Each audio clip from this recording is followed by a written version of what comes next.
집착하고 있는 사람은 집착하고 있는지 모릅니다. 인생이 버겁고 숨이 막히고 때로는 이제는 더 이상 버틸 수 없다는 생각까지 들 때 사람들은 흔히 자신이 지쳐 있다는 사실은 알아차리지만 정작 무엇 때문에 지쳐 있는지는 보지 못합니다. 그래서 사는 게 힘들다, 버겁다, 미칠 것 같다라고 토로하면서도 정작 그 고통의 뿌리가 자신이 붙들고 있는 무언가, 즉 집착에 있다는 사실은 꿈에도 모르는 경우가 많습니다. 사람은 누구나 자신이 집착하고 있다는 사실을 모른 채 집착 속에 살곤 합니다. 집착하고 있는 순간에는 오히려 자신이 집착하고 있다는 것을 전혀 알지 못합니다.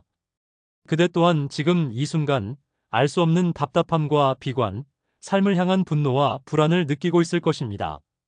그러나 그것이 단순한 막연한 감정이 아니라 어쩌면 그대가 붙들고 있는 어떤 집착 때문일 수 있습니다.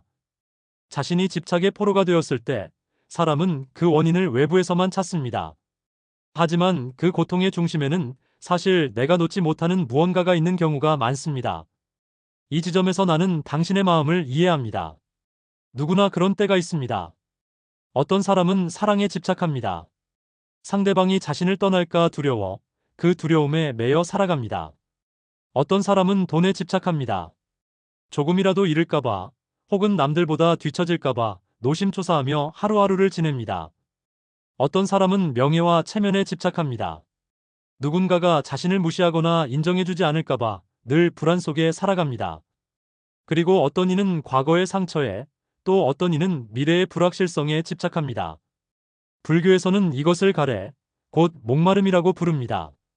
부처님은 설법에서 집착과 가래가 고통의 뿌리라고 말씀하셨습니다.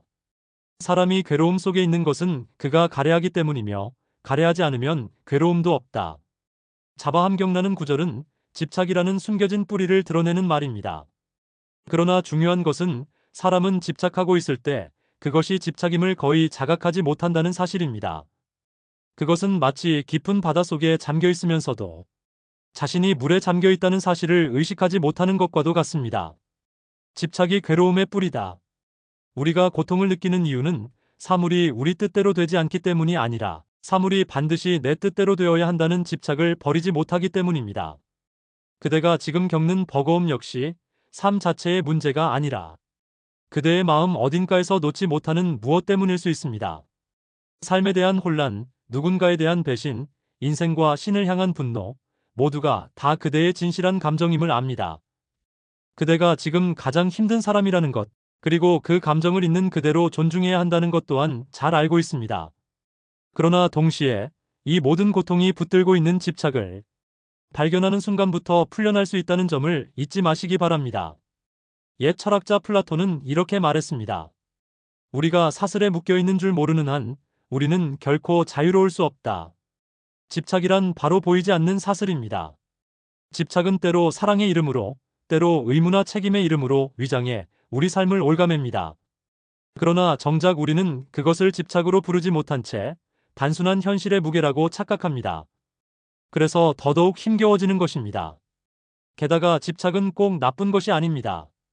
인간은 누구나 집착합니다. 집착은 인간이 살아있다는 증거이기도 합니다. 우리가 무언가를 소중히 여기고 지키고 싶고 잃고 싶지 않다는 마음에서 비롯되기 때문입니다. 그러나 그 집착이 어느 순간 나를 자유롭게 하지 않고 도리어 나를 올가매기 시작한다면 그때는 한번 멈추어 바라볼 필요가 있습니다. 지금 내가 붙들고 있는 것은 무엇인가? 나는 왜 그것을 놓지 못하는가?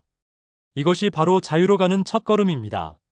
쇼펜하우어는 인간의 욕망은 채워져도 곧 지루함으로, 채워지지 않으면 곧 고통으로 이끈다라고 말했습니다. 이 말은 우리가 집착으로 살아갈 수밖에 없는 인간의 조건을 날카롭게 보여줍니다.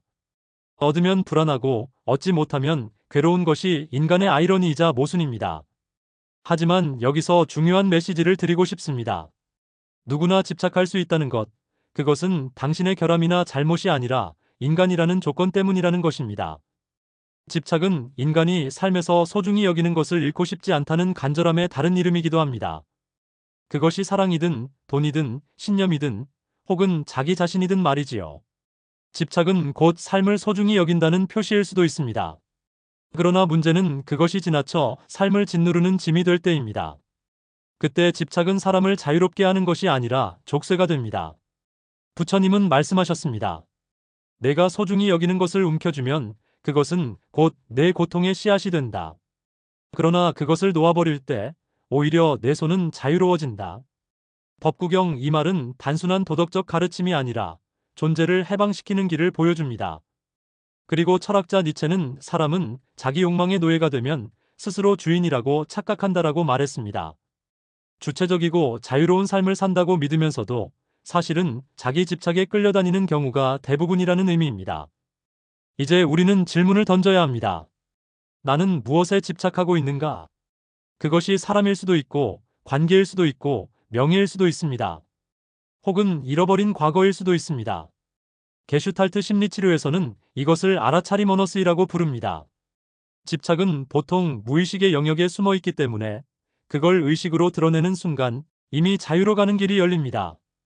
게슈탈트 치료는 또한 이렇게 말합니다. 사람은 미해결 과제를 가지고 있을 때 늘 불안하다. 과거의 상처, 끝내지 못한 관계, 혹은 인정받고 싶었던 욕망이 여전히 내 안에서 해결되지 않은 채 남아있다면 그것이 바로 집착의 모습으로 오늘의 삶을 짓누릅니다.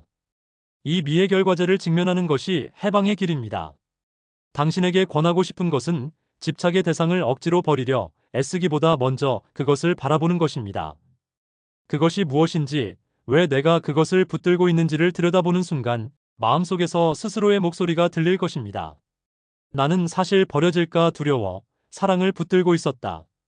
혹은 나는 무가치할까 두려워 돈을 쥐고 있었다. 이 깨달음은 이미 절반의 자유입니다.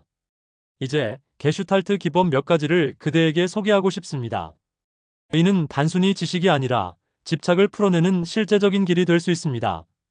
첫째, 빈 의자 기법 엠프티 CHAIA 테크니크. 내 앞에 빈 의자를 놓고 내가 집착하는 대상을 그 자리에 앉혔다고 상상해 보십시오. 그 대상은 사람이 될 수도 있고 돈이나 명예, 혹은 두려움 자체일 수도 있습니다. 그에게 지금까지 말하지 못했던 모든 마음을 쏟아내는 것입니다. 그렇게 대화하는 순간 나는 비로소 깨닫습니다. 내가 이토록 붙잡고 있었구나. 이 자각이 집착을 풀어내는 첫 단계입니다. 둘째, 미해결 과제 다루기 언피니슈트 비즈너스. 과거에 끝내 해결되지 못한 감정들이 현재를 괴롭힙니다. 예컨대 어린 시절 부모에게 충분히 사랑받지 못했던 경험은 성인이 된 지금도 관계 속에서 과도한 불안을 일으킵니다. 게슈탈트 상담은 그때 하지 못했던 말을 지금 이 자리에서 해보게 합니다. 나는 당신에게 사랑받고 싶었어. 그런데 늘 외로웠어. 이런 표현을 통해 과거의 상처가 현재의 집착으로 이어져 있음을 깨닫게 됩니다. 셋째, 알아차림 훈련 어너스 TRAI닝. 지금 이 순간 내가 무엇을 하고 있는지, 어떤 감정을 느끼는지를 세밀하게 자각하는 훈련입니다. 집착은 과거와 미래를 붙드는 힘입니다. 하지만 지금 여기에 감각에 집중하면 마음은 점차 현재로 돌아옵니다. 그리고 집착의 실체는 훨씬 선명하게 드러납니다. 넷째, 책임지기 언어 리스판서빌러티 랭거지. 그 사람이 날 힘들게 해라고 말하는 대신 내가 그 사람에게 집착하기 때문에 힘들다고 말하는 것입니다. 책임을 외부에서 찾지 않고 내 태도에서 찾을 때 나는 이미 한 걸음 자유로워집니다. 다섯째, 실험 익스페러먼트. 집착의 반대편에 있는 자유를 직접 경험하는 방법입니다. 늘 다른 이의 인정을 갈망하던 사람이라면 하루쯤은 누구의 인정을 얻지 않고 스스로 원하는 방식대로 살아보는 실험을 해보는 것입니다. 불안이 찾아오겠지만 동시에 해방감도 찾아옵니다. 그 체험은 집착의 굴레를 조금씩 느슨하게 만듭니다. 이 모든 과정은 결코 쉬운 길이 아닙니다. 자신의 두려움과 마주하는 일은 언제나 고통스럽습니다. 내 삶이 의미 없을까봐, 나는 실패한 인간일까봐, 버려질까봐 두려워 떨게 됩니다. 그러나 그 두려움과 마주하는 순간 우리는 진정으로 인간답습니다. 그 두려움 앞에 설 때 비로소 집착은 힘을 잃고 우리는 삶의 아름다움을 새삼 발견하게 됩니다. 집착의 본질을 이해하는 데 있어 게슈탈트 심리치료가 알려주는 중요한 메시지는 알아차림입니다. 그러나 단순히 순간의 감각을 자각하는 것만으로는 불안을 충분히 해명하기 어려울 때가 있습니다. 이 지점에서 우리는 인간의 내면 깊은 곳을 탐구했던 심리학의 두 거장, 프로이트와 칼 융이 남긴 통찰을 빌려올 필요가 있습니다. 지그문트 프로이트는 불안을 인간 존재의 가장 근원적인 신호로 보았습니다. 그는 불안을 단순히 피해야 할 감정으로 정의하지 않았습니다. 오히려 불안은 우리가 억압해 놓은 욕망이나 두려움이 의식의 표면으로 밀려나려 할 때 생겨나는 징후라고 했습니다. 즉, 지금 내가 겪는 초조함과 두려움은 이유 없는 감정이 아니라 내 안에서 아직 정리되지 않은 갈등, 미해결 과제가 있다는 신호라는 것입니다. 프로이트는 이런 불안을 세 가지로 구분했는데, 현실 불안, 신경증적 불안, 그리고 도덕적 불안이 그것입니다. 현실 불안은 외부 세계에서 실제로 닥칠 위협에 대한 두려움이고, 신경증적 불안은 억압된 욕망이 무의식에서 올라오며 생기는 두려움이며, 도덕적 불안은 초자아, 즉 내면의 양심이 나를 심판할 때 느끼는 죄책감과 불안입니다. 이 구분을 떠올려 보면 집착 또한 결국 불안에서 비롯된 것임을 알 수 있습니다. 잃을까봐 불안하니 붙잡고 무너질까봐 불안하니 움켜쥐는 것입니다. 하지만 그 순간 정작 내가 무엇 때문에 불안한지 자각하지 못하고 단지 숨막힌다는 호소만 반복하게 되는 것이지요. 칼 융은 불안을 또 다른 각도에서 설명했습니다. 융에게 불안은 인간이 자기 자신으로 성숙해가는 과정, 즉 개성화의 길에서 반드시 마주쳐야 할 통과 의례와도 같은 것이었습니다. 그는 말했습니다. 불안은 새로운 가능성이 태어나려는 징후이다. 지금 내가 겪는 초조함은 단순한 고통이 아니라 내가 더 넓은 자기 자신으로 성장하려는 과정에서 불가피하게 겪는 진통이라는 뜻입니다. 융은 우리가 불안을 단순히 없애려고 애쓸 것이 아니라 그 불안을 통해 자신에게 주어진 과제를 읽어내야 한다고 말했습니다. 그렇지 않으면 불안은 그림자처럼 우리를 뒤쫓으며 더욱 더 집착을 강화시킨다고 했습니다.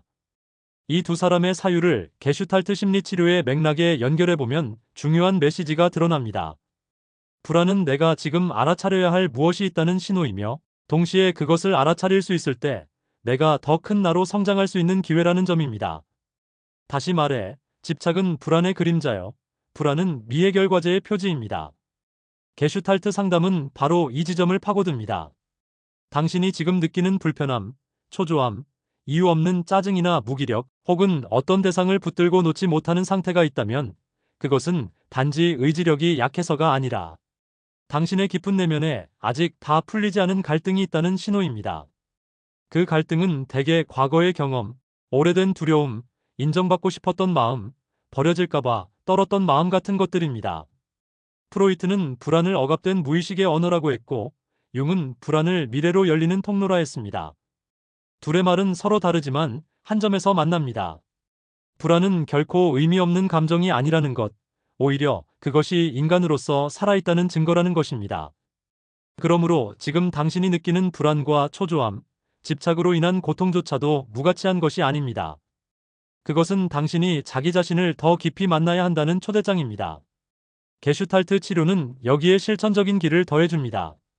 내 안에서 일어나는 감정을 억누르지 않고 있는 그대로 알아차리는 것, 그리고 그 감정을 억압하지 않고 지금 이 순간에 나와 접촉하는 것, 이것이 집착과 불안으로부터 벗어나는 출발점입니다. 당신이 집착을 내려놓으려 애쓰기 전에 먼저 내가 지금 무엇을 붙들고 있길래 이렇게 힘든가를 정직하게 바라보는 것이 필요합니다. 그리고 그것을 자각하는 순간 당신은 이미 자유로워지는 첫걸음을 뗀 것입니다. 결국 우리는 누구나 두렵습니다. 내가 붙든 것을 잃으면 삶의 의미가 무너질 것 같아 불안합니다. 그러나 프로이트가 말했듯 불안은 억압된 욕망이 올라오려는 징후일 뿐이고, 융이 말했듯 그것은 더 큰 나로 나아가려는 신호일 뿐입니다. 그러니 불안이 찾아올 때, 집착이 날 조여올 때 그것을 단순히 병적인 감정이라 여기지 말고 하나의 길잡이로 바라보십시오.